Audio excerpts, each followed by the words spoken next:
నమస్తే. Welcome to one news channel. Link అవుతుంది. అసలే వేసవికాలం.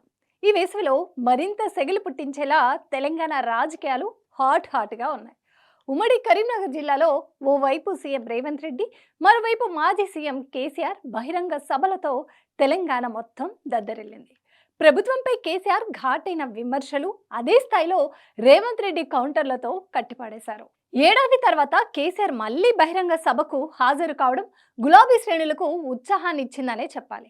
సభకు జన సమీకరణ విషయంలో పార్టీ క్యాడర్ సక్సెస్ అయింది. జగిత్యాల మొత్తం గులాబీమయమైంది. సుమారుగా 1,00,000 మంది కేసీఆర్ సభకు హాజరయ్యారు. 2023 ఎన్నికల్లో ఓటమి తర్వాత కేసీఆర్ ఈ స్థాయి ఉత్సవాన్ని ఇంతకు ముందు చూపించలేదు. 2024 పార్లమెంట్ ఎన్నికల ప్రచారంలో కూడా కేసీఆర్ ఒకంత అలసత్వం కనిపించింది. జగిత్యాల సభలో మాత్రం ఊహించని ఉత్సాహంతో ప్రభుత్వంపై ప్రశ్నల వర్షం కురిపించారు. 2023 ఎన్నికల తర్వాత కారు దిగే నేతలే తప్ప పార్టీకి ఊపిరి పోసిన సందర్భాలు లేవు. కానీ జగిత్యాల సభలో జీవన్ రెడ్డి గులాబీ కూటికి చేరారు. సుదీర్ఘమైన రాజకీయ అనుభవం ఉన్న జీవన్ రెడ్డి బీఆర్ఎస్ కు ప్లస్ అవుతారని ఆ పార్టీ శ్రేణులు నమ్ముతున్నారు. రెండు వేర్వేరు పార్టీలో పనిచేసామే తప్ప ఇద్దరి మధ్య మంచి స్నేహం ఉందని జీవన్ రెడ్డి గురించి కేసీఆర్ అన్నారు. పార్టీలో చేర్చుకోవడమే కాకుండా బీఆర్ఎస్ ప్రధాన కార్యదర్శిగా జీవన్ రెడ్డికి కీలక బాధ్యతలు అప్పగించారు కేసీఆర్. ఈ విషయంలో ఆయన చాలా వ్యూహాత్మకంగా వ్యవహరించారు. జగిత్యాల్లో బీఆర్ఎస్ నేత సంజయ్ అనాధికారికంగా కాంగ్రెస్ లో ఉన్నారు. ఆయన వర్గం మొత్తం కాంగ్రెస్ కండవ కప్పుకుంది. ప్రస్తుతం బీఆర్ఎస్ అక్కడ వీక్ గా ఉంది. కాబట్టి ఆ గ్యాప్ ఫిల్ చేయాలంటే జీవన్ రెడ్డికి ప్రయారిటీ ఇస్తున్నామనే మెసేజ్ పంపిస్తే ఆయన వర్గం మొత్తం బీఆర్ఎస్ లో చేరుతుందని కేసీఆర్ వ్యూహం.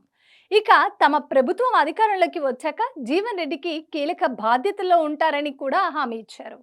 తమ ప్రభుత్వం అధికారంలోకి వచ్చాక జీవన్ రెడ్డి కీలక బాధ్యతల్లో ఉంటారని కూడా హామీ ఇచ్చారు. రైతు సమస్యలను ప్రధానం ప్రస్తావించి గత ప్రభుత్వానికి ఇప్పటికీ తేడాను వివరించే ప్రయత్నం చేశారు కేసీఆర్.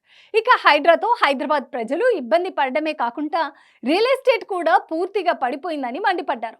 అందుకే బీఆర్ఎస్ అధికారంలోకి వస్తే హైడ్రా తొలగింపుపై తొలి సంతకం పెడతానని అన్నారు కేసీఆర్. రెండో విడత రైతు బంధు నిధులను ప్రభుత్వం జమ చేయడంపై కూడా తనదైన సెటిల్లు వేశారు ఆయన. తాను సభ పెడితేనే రైతు బంధు ఇస్తున్నారని, మూడో విడత నిధులు జమ కావాలంటే మరోసారి సభ పెట్టలేమని అన్నారు. జగిత్యాల నుంచే జైత్రయాత్ర మొదలవుతుందని, కాంగ్రెస్ పోవాలి, బీఆర్ఎస్ రావాలని కేసీఆర్ పిలుపునిచ్చారు. కేసీఆర్ తన ప్రసంగం మొత్తం ఒక్కసారి కూడా రేవంత్ రెడ్డి పేరును ప్రస్తావించలేదు. అంటే రేవంత్ రెడ్డిని ఇంకా తనకు సరిపడే ప్రత్యర్థిగా కేసీఆర్ అంగీకరించడం లేదా, లేకపోతే వ్యూహాత్మకంగానే సీఎంను లైట్ తీసుకున్నారా అనేది ఆయనకే తెలియాలి. కేసీఆర్ వ్యూహమో వ్యూహాత్మకమో తప్పిదమో తెలియదు, కానీ చంద్రబాబును విమర్శించకుండా ఆయన తన ప్రసంగాన్ని ముగించారు. ఉమ్మడి రాష్ట్రంలో చంద్రబాబు సీఎంగా ఉన్నప్పుడు పెరిగిన విద్యుత్ ఛార్జీల గురించి ప్రస్తావిస్తూ విమర్శలు గుప్పించారు. కేసీఆర్ సభకు పోటీగా రేవంత్ రెడ్డి నిర్వహించిన సభ కూడా గ్రాండ్ సక్సెస్ అయింది. రేవంత్ సభకు కేసీఆర్ సభ కంటే తక్కువ మంది వచ్చినప్పటికీ వ్యూహాత్మకంగా సీఎం పై చేయి సాధించారు. ఎందుకంటే కేసీఆర్ సభ పూర్తిగా రాజకీయ వేదిక. కానీ రైతు బంధు నిధులు విడుదల చేయడానికి ప్రభుత్వం జయశంకర్ భూపాలపల్లి కాటారంలో ఈ సభను నిర్వహించింది. రేవంత్ కూడా ప్రసంగంలో తన మార్కు చూపించారు. కేవలం ప్రసంగానికే పరిమితం కాకుండా రైతు బంధు నిధులు కూడా రిలీజ్ చేయడంతో కేసీఆర్ ప్రసంగం నుంచి ప్రజలను డైవర్ట్ చేయడంలో చాలా వరకు సక్సెస్ అయ్యారు. 5,700 కోట్ల రూపాయలను రిలీజ్ చేశారు.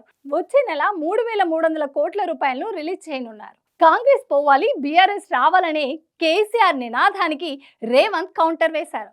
ప్రజాపాలన పోయి పాపాల భైరవుడు రావాలా అని ప్రశ్నించారు. ఎందుకు రావాలో సమాధానం చెప్పాలని డిమాండ్ చేశారు. 2034 వరకు కాంగ్రెస్ ప్రభుత్వమే ఉంటుందని ధీమా వ్యక్తం చేశారు రేవంత్.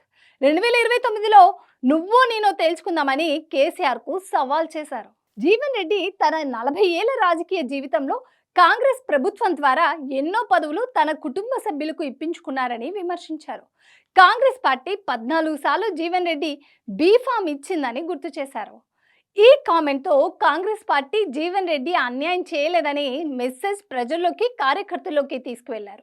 అయితే రేవంత్ రెడ్డి చేసిన ఒక్క కామెంట్ మాత్రం రాజకీయాల్లో కొత్త చర్చకు దారితీసింది.